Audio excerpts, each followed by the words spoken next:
This story was submitted by Tony. This happened about 2 years ago in my hometown in rural Oregon. This is one of those towns where everyone knows everyone. Seriously, it had no more than 400 people in it.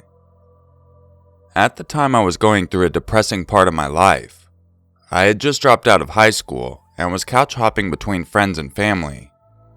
My way of coping with it all was by smoking a lot of weed.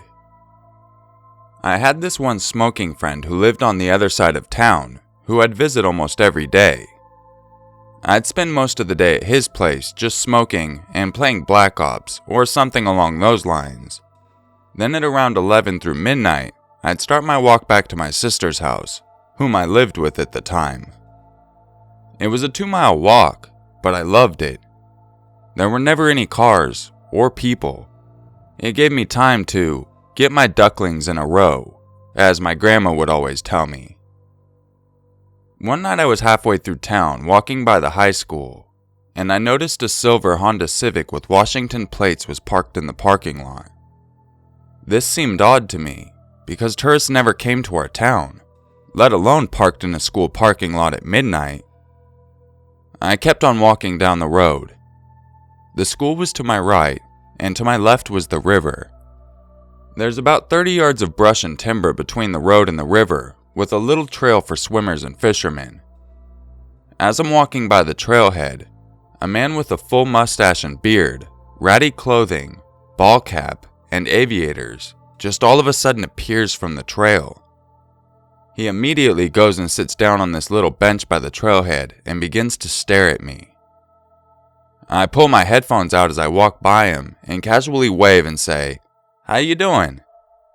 He remains silent and continues to stare at me. I kinda shrug it off, but was still genuinely creeped out. I start to put my headphones back in, but decide not to in order to be aware of my surroundings. I get about 50 yards up the road from this guy before I decide to look back and see if he was following me. Sure as shit, he was. I turned around and started walking at a fast pace. I didn't want to run, because then he would start running as well. I just kept at my pace and made sure that the guy wasn't getting any closer. This worked out pretty well until I got to the edge of town. Now I had a choice. I could either try and lose this guy by walking through the nature preserve, or continue walking on the highway and be easily followed. I decided to go through the preserve. It was pitch black, but I sure as hell wasn't going to use a flashlight. I continued on until I could hear the sound of someone running towards me. I immediately took off cutting through the preserve and back onto the highway quietly, hoping that the guy was still looking for me in the preserve. About 10 minutes go by, and at this point I'm almost home, and hadn't seen any sign of the guy, so I was starting to lighten up. But there was still about a half mile of dark rural highway to cover. More time goes by, and I notice headlights coming up from behind me from a distance. My heart sank to my stomach, and I refused to look back. I could see the headlights getting brighter and brighter, illuminating everything in front of me. It was then that the vehicle pulled up beside me, and it took every bit of nerve that I had to look up and see who it was. It was my friend Brent, who was on his way home from a party that night. I was so relieved. He asked if I wanted a ride, but I hadn't seen any sign of the creeper in a while, and I really did enjoy my solitary walks, so I kindly refused. He insisted though, and ushered me to look back. I could see the guy following me still, but closer than before. My skin crawled, and I changed my mind about the ride. We did a loop by this guy, and both times Brent flashed him with the brights, and I flipped him off and yelled some profanity out the window. Something along the lines of, "Get the fuck out of my town!" As he realized he was stalking the wrong person, he turned around and walked back, clearly showing that he was in fact following me. Brent and I joked about how he probably just saved my life, and I thanked him as he dropped me off at home.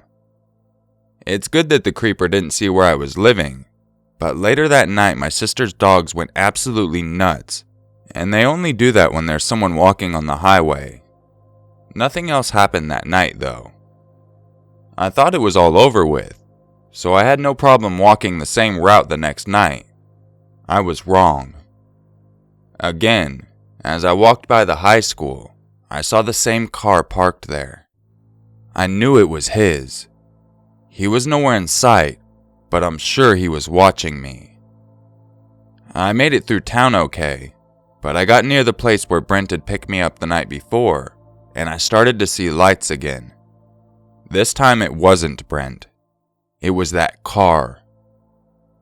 It drove past me at about 10 miles per hour, and just stopped in the road about 20 feet in front of me and started revving its engine. I was terrified and livid at the same time because this guy kept harassing me. I threw this little fit and started shouting at the top of my lungs about every foul word in the book while throwing handfuls of rocks, shoes, and anything I could get my hands on at his car. I was ready to fuck this guy up no matter what. Then he quickly sped off, squealing his tires in the process. I gathered my shoes, cigarettes, lighter, and cleaned my broken pipe from the road. Turns out I had thrown everything at this car except my phone. After that night, I waited a few days before I went back into town, and I never saw the guy or his car again. I don't want to think about what would have happened if he would have succeeded in whatever fucked up meth-fueled plan he had.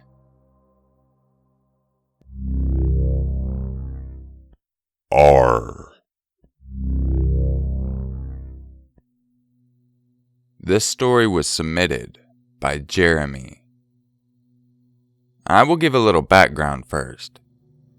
My name is Jeremy, and I'm 24 years old. I have been in the Army National Guard for 4 years, and my MOS is an 11 Charlie, which for those of you that don't know, is an indirect infantryman. I consider myself a big guy at 6'2" and 250 pounds. I grew up in upstate New York my whole life in a small sleepy town. My house was made out of brick from 1913 and had multiple heavy wooden doors and locks, the kind of home that gives home invaders nightmares. As a kid and a teen, and even into adulthood, I was a latchkey kid and raised myself due to both of my parents working 4 jobs in order to provide a comfy lifestyle.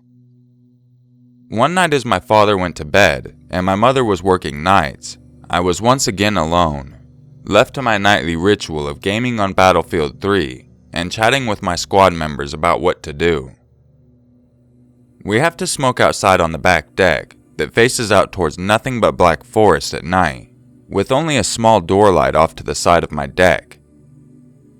I was taking my usual break from my game, smoking on my deck at about 2:30 a.m., and not being afraid of much due to my background and training, along with my size. I never really get any feelings of fear or being watched, but this one night was very different, and the feeling of me being watched was stronger than I had ever felt before. Call it a deep gut feeling. So there I was, smoking and looking into the dark of the forest, trying to make sense of my gut feeling. Being the person I am, and being that I live out in the forest, I usually had my 12-gauge shotgun close to hand, loaded. Today, I'm glad I did. As I was scanning the forest for any possible threats, I was thinking, there's nothing out there, man.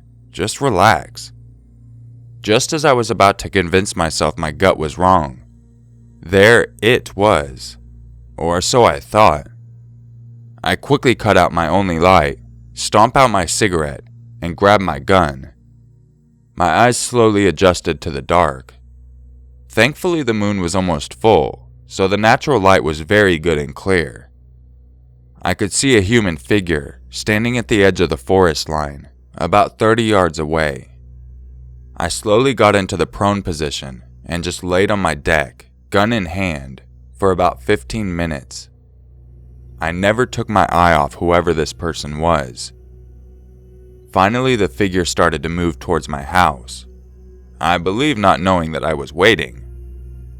Once this person was about 15 yards away from me, I started to get my itchy finger, thinking about my loved ones just inside, not knowing what was unfolding outside. I yelled out, "If you step one more inch, I will be forced to fire on you." I wanted to give whoever this was a small chance to stop and think about what I said. This person stopped, and with a hood over their head, cocked their head in the most weird way, and chuckled at me, like I was a kid making some empty threat, and started to step closer to me in my home.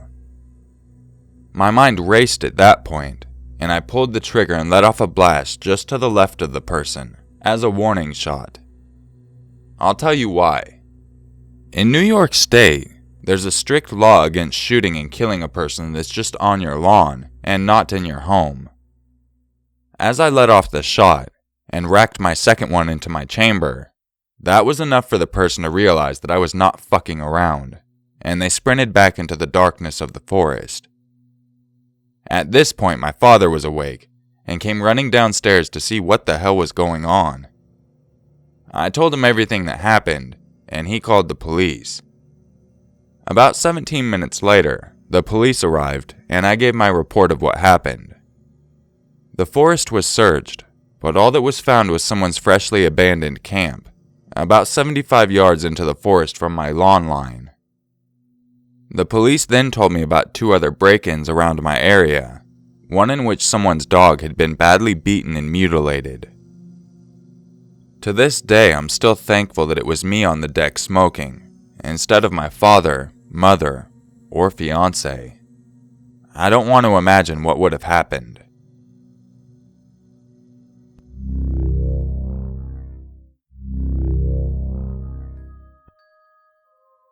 If you enjoyed this video, you know what to do.